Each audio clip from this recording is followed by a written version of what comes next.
way has Google censored the first Trump assassination attempt, and what are you going to do about it?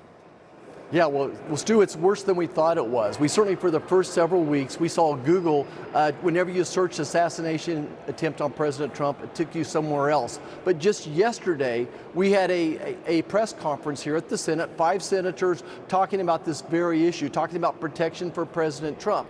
Google and YouTube, of course, Google owns YouTube. Only 4,000 people watched it on YouTube, but their competitor Rumble had over 30,000 people watch it.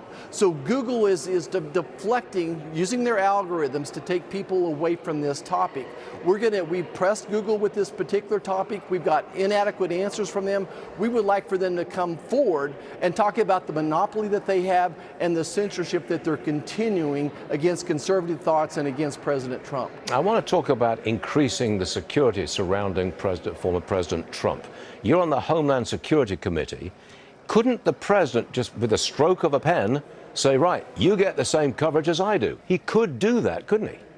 You know, absolutely, Stu, you nailed it. We just walked out of that particular committee talking about this. They're studying it, they're looking at it, they're waiting for reports. We don't need to wait for a report. There's some 50 days till the next election. They need to triple down on the protection for President Trump. We have over 7,000 Secret Service employees. They're in over 100 offices. They need to reprioritize and send more and more of those officers to protect President Trump. Look, he works 16, 18 hours a day. He's out there with the people, and he loves doing that, but he needs to be afforded the protection, and then simply enough, President Biden can say he needs the same protection that Joe Biden is getting, and it's done.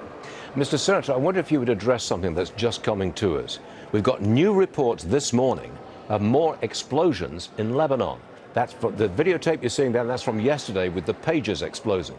Today, Israel reportedly used walkie-talkies this time to explode in Lebanon.